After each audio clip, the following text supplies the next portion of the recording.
अस्सलाम वालेकुम नाज़रीन, शाहिद चौधरी ऑफिशियल के साथ मैं हूं आपका मेज़बान अब्दुल्ला तनवीर।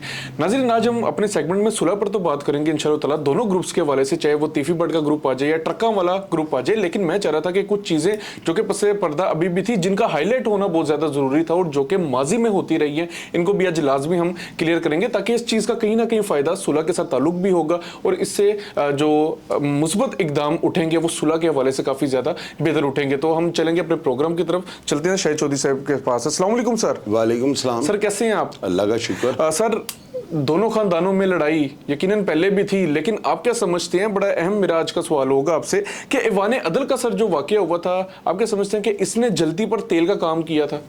अब्दुल्ला, पता है क्या है, ये जो था ना, इससे पहले इनके मामला चल रहे थे और वो बिल्ले ट्रका वाला का जो है मर्डर हो चुका हुआ था। उसमें भी जो है ना, ये नाम हनीफा और बाबा के अलावा जो है ना तीफी भट्ट का भी नाम आ गया था। और वहाँ से जो है ना बाकायदा मुकदमात का आगाज़, ज़ाहिर है दुश्मनी तो बिल्ला ट्रका वाला के मर्डर से स्टार्ट हो गई थी, मुकदमात का जो सिलसिला ना वहाँ से शुरू हुआ है। आपको मैं एक चीज़ बताता हूँ, आपको शायद याद होगा, आपने वो प्रोग्राम गालिबन देखा भी होगा, मैंने बलाज की ज़िंदगी में एक प्रोग्राम जो है वो अपलोड किया था इन दोनों घरों की दुश्मनी पर। उसमें मैंने एक बात की थी कि बलाज ने मेरे साथ फ़ोन पे जब राबिता हुआ है ना इस स्टोरी के सिलसिले में, तो बलाज ने एक चीज़ की बड़ी ज़बरदस्त मज़म्मत की थी और उसने ये कहा था कि मेरे घर वालों को ये नहीं चाहिए था कि दुश्मनी की जो है ना, जब FIR दर्ज की गई है वहीदियाँ वगैरह के ऊपर, तो इनके घर वालों को उस वक़्त के जो शेख सदीक और वो जो सुल्तान गाड़ा वगैरह जो DSP थे, इन्होंने मुलजमान की ख़वातीन को थाने में लाकर उनकी छतरोल की थी। बलाज ने जो है ना इस चीज़ की बड़ी मज़ाहमत की थी और मैंने उसकी ज़िंदगी में, उसके फौत होने से कम से कम 1 साल पहले ये प्रोग्राम अपलोड किया हुआ है। और अगर बलाज ने इसकी कोई कंप्लेंट नहीं की थी तो यकीनन बलाज ने मेरे साथ बात की हुई थी, तो मैंने बलाज के अल्फाज पब्लिक से शेयर कर दिए थे। अब ये जो है ना ऐवान अदल वाला वाक़या, इसमें लोग कहते हैं कि जी वो तीफी भट्ट ने जो है ना वो ये कर दिया वो कर दिया। हालांकि ऐवान अदल वाला वाक़या जो है ना, इसमें मैंने प्रोग्राम किया हुआ है, वो सिर्फ खालिद चिट्टे की अपनी ज़ाती एक सोच थी। उसके ज़हन में ये बात थी कि इसके जो है ना टीपू के मर्डर के बाद इसका मुकदमा तीफी भट्ट और गोगी भट्ट पे हो जाएगा, ये लाहौर छोड़ के भाग जाएंगे और मैं लाहौर का 1 मैन शो डॉन बन जाऊँगा। आज आमर बोड़ा जिंदा है, वो जेल के अंदर है मौजूद, जाके कोई शख्स इस बात की तस्दीक कर ले। अब इस वाक़े को 10, 12, 15 साल हो गए हैं, तो इतनी देर में सारी बात खुल जाती है। जेल के अंदर तो 6 महीने बात नहीं निकालती। इस पूरी जो है ना ऐवान अदल वाली कार्रवाई में आमर बोड़ा, मुबीन भट्ट और खालिद चिट्टा मुलव्वस है।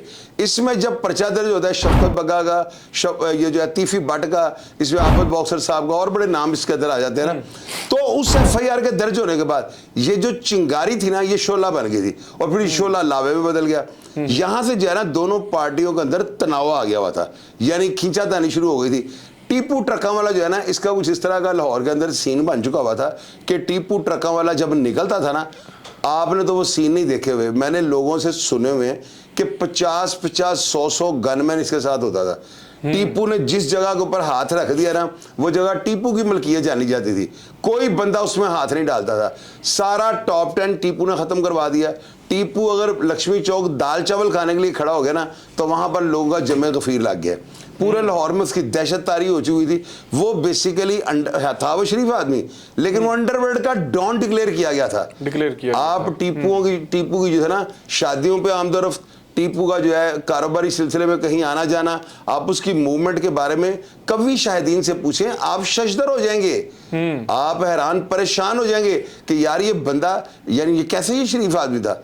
बेसिकली वो कारोबारी आदमी था, लेकिन उसका रहन सहन, उसका मिलन बर्तन जो था, वो अंडरवर्ल्ड जो है ना, बड़े डॉन, जिस तरह वो जो दाऊद इब्राहिम कह लें आप, या इस तरह की कैटेगरीज में उसका आना शुरू हो गया। लोगों की सोच में इस तरह बनना शुरू हो गया यार। डेफिनेटली आपकी इन आउट से लोग देखते हैं ना कि बंदा किस तरह मूव करता है, तो उसकी मूवमेंट जो है ना उसको डॉन डिक्लेयर कर चुकी थी। अच्छा सर, एक चीज क्लियर कीजिएगा फिर, मतलब इस हवाले से अगर हम टीपू के हवाले से अगर हम बात कर लें कि आप बता रहे हैं कि 50-50 गार्ड्स, 50-50 गनमैन इनके साथ होते थे, तो सर सबसे ज्यादा दूसरी तरफ तीफी भट्ट का भी बड़ा नाम था, तो सर आप क्या समझते हैं कि शहर लाहौर में सबसे ज्यादा दबाव किस ग्रुप का रहा है? यार दबाव अब्दुल्ला, बाद में वही कर रहा हूँ। देखें, बिल्ला ट्रका वाला मर्डर हुआ है ना, पहले मैं आपको ये बात क्लियर कर दूं, बिल्ला ट्रका वालों को हनीफा रे और बाबा ने जो है ना मारा था। हनीफा, मेरा प्रोग्राम खोल के देख लें, ये बालाज की जिंदगी का लगा हुआ है और 4-5 साल पहले का लगा हुआ है। उसमें मैंने कहा हुआ है, हनीफा मेरे साथ जब वॉक करता था ना, तो मुझे ये कहता होता मैं बाहर जाकर लाहौर दे थम टेकने ने। अब वो हनीफे की जाती दुश्मनी थी, लोगों को ये बात क्यों नहीं समझ जाती, उसमें तीफी भट्ट का रोल होगा। मैं मानता हूं इस बात को कि शायद तीफी भट्ट ने जगह दे दी उनको राहत पनाह लेने के लिए कि तुम यहां से निकल कर हमला कर लेना। लेकिन अगर आप ये कहें कि वो तीफी भट्ट ने हमला करवाया, तो मैं इस बात को कभी नहीं मानूंगा। वो तो हनीफा और बाबा का जो था, उनकी फैमिलियों को पुलिस ने उठा के उनकी छितरोल की, उनकी जो नाजुक अज़ा पे छितर मारे, तो फिर इसके बाद वो कैसे बर्दाश्त करते। सर लेकिन आप कह रहे हैं इन्वॉल्वमेंट हो सकती है उसकी, तीफी भट्ट की? यार इन्वॉल्वमेंट हो सकती है ना। लोग कहते हैं कि हनीफा वगैरह, मनादर शाह वगैरह जब निकले हैं ना, तो ये तीफी भट्ट के डेरे से या उसके घर से गवर्नमेंट से निकले हैं। ये बात चले, मैं इसे बहस ही ना करता हूँ, मैं कहता चले ऐसे हो भी गया होगा। अब ये एक दुश्मन को जो है ना मरवाने के लिए उसने जो है एक सहूलतकार का जो है करैक्टर उससे अदा किया, लेकिन उसमें वो मुलव्वस नहीं था जाती तौर पर। वो शायद नहीं चाहता होगा, बिल्ले का बाहर कोई उठा नहीं सकता था। बिल्ला लाहौर का चौथा पिलर था। मेरी बात समझ, बिल्ला ट्रका वाला समझ लें कि मियां नवाज शरीफ बड़े बड़े सियासतदान उसके जनाजे पे गए हुए हैं। तो बिल्ला ट्रका वाला जो है ना, वो तो एक अलग, यानी कि आपको बताया कि वो जो खाली तीफी भट्ट की जो है ना, उसकी सोच का वो नहीं, वो मर्डर था कि तीफी भट्ट नहीं चाहता था शायद कि भाई ये बिल्ला ट्रका वाला मर, ना ही वो उसका बाहर उठा सकता था। जब ये हनीफा वगैरह रेडी हो गया हमने से मारना है, तो शायद उसे जगह दे दी हो। अब आपने पूछा इनमें से कौन सा बड़ा डॉन है, मुझे कोई एक बंदा लाहौर शहर में साबित कर दे। एक दफा जब मूनलाइट सिनेमा वाला वाकया हुआ है, वहां पर तीफी भट्ट और साथ इनके डीएसपी जो है वो और मेरा 100-150 गनमैन लाहौर शहर में देखा गया है। वहां पर एक वाकया होता है, मूनलाइट शहर में एक बंदे को ये तशद्दुद का निशाना बनाते हैं। उसके अलावा मैंने आज तक तीफी भट्ट की कोई लाहौर की मूवमेंट नहीं देखी कि वो गनमैन या स्काडों के साथ निकला होगा। उसकी और इनकी स्ट्रेटजी जो है ना डिफरेंट थी। टीपू ट्रका वाला ने तीफी भट्ट के ऊपर इतना प्रेशर डाल दिया हुआ था, या उसके ऊपर इतना प्रेशर, क्योंकि सारा अंडरवर्ल्ड से खत्म करवा दिया। पब्बे चुगियां वो स्कूल है वो जो शादबाग के अंदर, वहां पर हनीफे को जो है ना ठुड्डों, मुक्कों और लातों और हूरों के साथ मार मार के जो है ना टीपू के गनमैनों ने मार दिया था। उसको मरे हुए बाद में ब्रश से मारा है। जब सारा टॉप 10 इसने खत्म करवा लिया, तो टीपू ट्रका वाला जो है ना बहुत पावरफुल बन के जाने, बड़ा बाट किस्म का डॉन बन के जो है ना शहर लाहौर में उभरा। और इसकी ये हवा, उसके बाद तीफी भट्ट को किसी ने कहा कि जी आपके बच्चे जो है उनका फैमिली जो है हॉस्पिटल के सामने थड़ा मारा गया था। तो ये सारी बातें जो है ना तीफी भट्ट को कॉन्शियस करती जा रही थी, और उसके जेहन के अंदर जो टीपू का स्केच बन चुका हुआ था ना, तो फिर उसने क्या किया, वान्य दल वाली FIR दर्ज हो गई, उसमें उसका नाम आ गया तीफी भट्ट का। बाद में उससे कहा कि ये अब बंदा जो है ना मुझे मेरे ऊपर अटैक करेगा, इससे पहले उसने अटैक कर दिया। और ये हर दुश्मन की सोच होती है। मेरी इस बात से कोई बंदा भी जो है ना वो उसको डिनाई नहीं करेगा, बल्कि इस बात को सरे तस्लीम में खम करेगा। तो सर आप क्या समझते हैं, अगर हम बलाज के वाले से आ जाते हैं कि बलाज को भी फिर प्रमोट किया गया, जिस तरह टीपू 50-50 गनमैन थे, इसी तरीके से आपके समझ से बलाज को भी सोशल मीडिया पे प्रमोट किया गया था, लाइक गैंगस्टर टाइप दिखाया जा रहा था? यार दिखाया नहीं जा रहा था, सोशल मीडिया ने क्या प्रमोट करना था, उसको जो है ना पुलिस प्रमोट कर रही थी। आप देखें इनके वालिद का जो कातिल था ना नामजद मुलजिम, उसका नाम था वहीद और वहीदियां। वहीदियां को जो है ना अड्डे वालों के अड्डे के अंदर ले गए हैं पुलिस वाले। मदर इकबाल DSP जो है ना जो बाद में अरेस्ट हुआ है, ये उसको गिरफ्तार करके इनके अड्डे में ले जाता है। यार आपको बात समझ नहीं आ रही, एक बंदे का, एक डॉन या एक डॉनों के जो है ना उनके बेटे का, यानी बलाज भी एक डॉन ही बन चुका हुआ था ना। उसकी वो देखे उसने जो फायरिंग की है नश्तर कॉलोनी में, एक ही टाइम पे 2 घरों में उसने हिला कर रख दिया लाहौर को। अब उसके बाद मजहर इकबाल इनके वालिद के कत्ल में जो नामजद मुलजिम है उसको लेके इनके डेरे पे चले जाता है, और वो वहां जमीन पे बैठा हुआ है, और बलाज वगैरह वहां पे टेबलों में बैठे हुए, कुर्सियों में बैठे हुए। तो ये चीजें जो है ना, ये पुलिस वाले उसको उसके बाप की गद्दी पे बिठा रहे थे कि उसको लाहौर का बहुत बड़ा डॉन। ये डॉन ही ऐसे होते हैं ना कि पुलिस उनके मुलजिम को लेकर वहां पे चली गई। अब मुझे आप ये बताएं, अगर वो कोई दाल का सब्जी का काम कर रहा होता तो पुलिस ने उसके पास, मजहर इकबाल ने उनके पास ये लेके जाना था इसको, वो वहां पे लेगा, उसे जाकर सारी बात बताई कि जी मैं इस कत्ल में इन्वॉल्व हूँ। ये बीगी बिल्ली बन के वहां पे खड़ा है भाई भी दियां। तो ये सारी चीजें जो है ना, ये बिल्कुल मेरे जैसा बंदा कभी भी बलाज पे शरीफ आदमी नहीं कहेगा। हालांकि मैं मानता हूं कि वो अमन की तरफ अमन चाह रहा था और वो अमन की तरफ बढ़ रहा था, लेकिन अगर आप ये कहें कि वो शरीफ आदमी था, इस बात को मैं नहीं मानूंगा। बलाज जो है पूरा इस फील्ड के अंदर इन था, शायद उसकी ये मजबूरी थी कि अगर मैं कंबल को छोड़ूंगा ना तो मेरी जान निकल जाएगी। उसकी ये मजबूरी थी इन सब चीजों को साथ लेकर चलना, लेकिन पुलिस जो है ना उसको रफ्ता रफ्ता जो है ना डॉन की सिमत की तरफ लेके जा रही थी। पुलिस को मेरे ख्याल से सर कोई फायदा मिल रहा होगा, मिल रहा रहा होगा फायदा यार, लाजमी मिल रहा होगा। जब ये हनीफा वगैरह मरे तो बिल्ले उसने जो टीपू ट्रका वाला था मरहूम, उसने करोड़ों रुपया पुलिस वालों को दिया है। इसमें कोई झूठ वाली, और यही चीजें आपके मुखालिफिन के सर पे चढ़ जाती हैं। यही वो खौफ होता है जिसकी वजह से मैंने आपको कहा तीफी बाट ने जो है हमला करवा दिया एयरपोर्ट पे।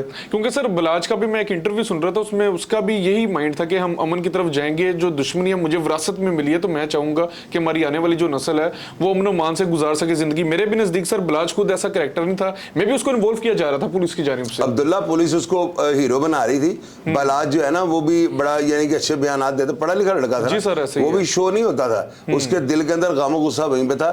मेरे साथ जब एक दो उसकी बात हुई है ना, तो उसने जो तीफी बाट्स के लिए सब के लिए जो अल्फाज इस्तेमाल किया ना, तो मेरा अंदाजा था कि आने वाले वक्त में लड़ाई बढ़ेगी। बलाज जो है ना पूरा बहादुर भी था, नो डाउट वो समझदार भी था और पढ़ा लिखा भी था, लेकिन वो बात करता था कुछ ऐसे एंगल से ना कि लोगों को जो है ना बुरा नहीं लगता, बल्कि लोगों की हमदर्दी ले जाता था। ये चीज जो है उसकी क्वालिटी, इसको मैं अप्रिशिएट करता हूँ। लहजा अच्छा था। अच्छा बहरहाल सर, मेरा लास्ट क्वेश्चन आपसे होगा सर, हसन पहलवान, भाई पहलवान, बच्चू पहलवान, इन तीनों को आप दुश्मनी के तनाजुल में किस एंगल पर देख रहे हैं और आप क्या समझते हैं? क्योंकि एक चीज तो हम भी आज से देखते आ रहे हैं, बेशक भाई पहलवान का अभी तक कोई भी बयान नहीं आया दुश्मनी को लेके, लेकिन सर अभी भी हमारे ज़हन में तो यही सोच है कि बड़े मंजे हुए लोग हैं, लाजमी सी बात है कि उनको समझा रहे होंगे मुसब को और फतेह को कि भाई सुलह कर लो, सुलह बड़ी बेहतरीन चीज़ है, लेकिन आप क्या समझते हैं इनका करैक्टर? थोड़ा सा आप जरा वाज़ेह कीजिए इसको। अब्दुल्ला, पता है लोग ना मुझे कॉल्स करके कह रहे हैं कि सुलह जो है ना इसको क्यों कौन नहीं होने दे रहा, उसमें वो हसन का नाम ले रहे हैं, उसके जो है ना भाई पहलवान का नाम ले रहे हैं,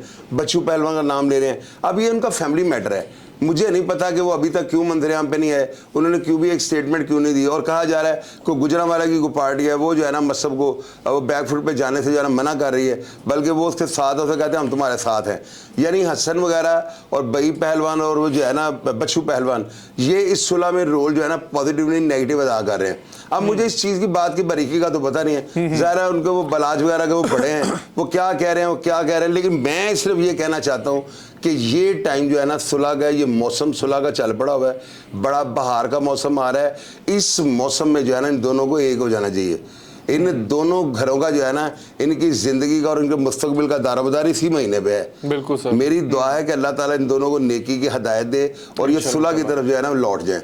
ये जो भी नुकसान हुआ है उसको बलाए ताक करके उसको एक साइड पे रख के जो है ना इसका मस्बत हल निकाल लें, इन दोनों घरों के लिए बड़ा जरूरी है। और एक चीज आपको मैं बताता हूँ, पता है क्या हुआ है, मैंने मियाँ बिलाल का मैंने इंटरव्यू किया। मियाँ बिलाल ने जो है ना आपको पता है कि उन्होंने मेरे यानी चैनल पर उस वक्त तीफी बट के लिए बात की कि जब उसके लिए बात करना तीफी बट जैसे शख्स का नाम लेना हमदर्दी के ज़िम्रे में मौत को दावत देने वाली बात थी।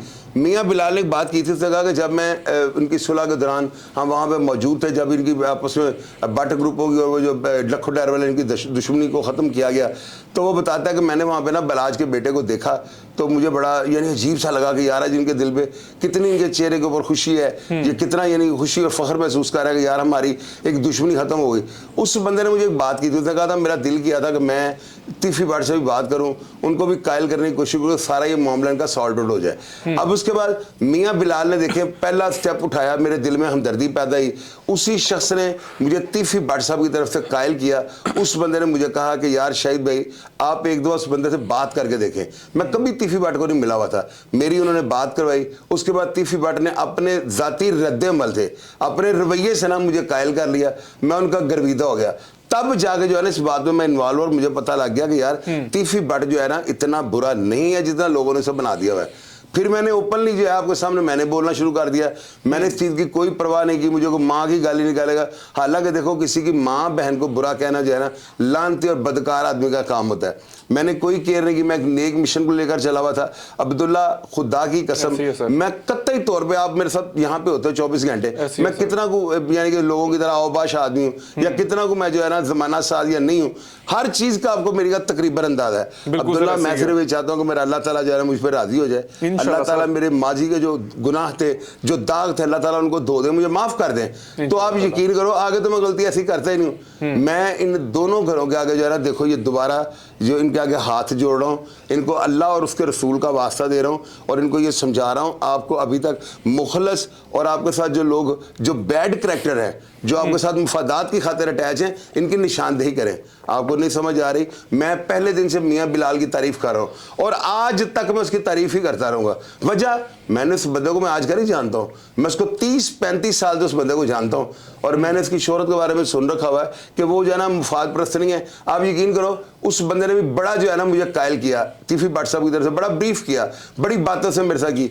आखिर वो बेचारा फेडअप हो गया, उसने कहा यार यहाँ पे सच बोलने वाले के साथ लोग करते गए। तो ये चीज़ें सारी होती हैं, कुछ लोग फेडअप हो जाते हैं, कुछ मेरी तरह के होते हैं जो फिर हिम्मत करते हैं, फिर हिम्मत करते हैं और आखिर वो कामयाब हो जाते हैं। तो मेरी ये दुआ है खुदारा जो लोग ये कमेंट्स कर रहे हैं ना बहुत अच्छे हैं, मैं एक एक कमेंट का मैं रिप्लाई को भी रिप्लाई करता हूँ। आपका नीचे जो 10 रिप्लाई होते हैं ना एक जो है कमेंट के, मैं 10 के 10 रिप्लाईज हैं उनके ऊपर जाकर भी कमेंट करता हूँ। लेकिन खुदारा यार दिल खराश बातें ना किया करें, इस तरह की बातें मत लिखें कि जिससे सिर्फ आग लगेगी। बजाय इसके आप ऐसी बातें लिखें, आप अमन की तरफ चले ना, मेरी हौसला अफजाई करें।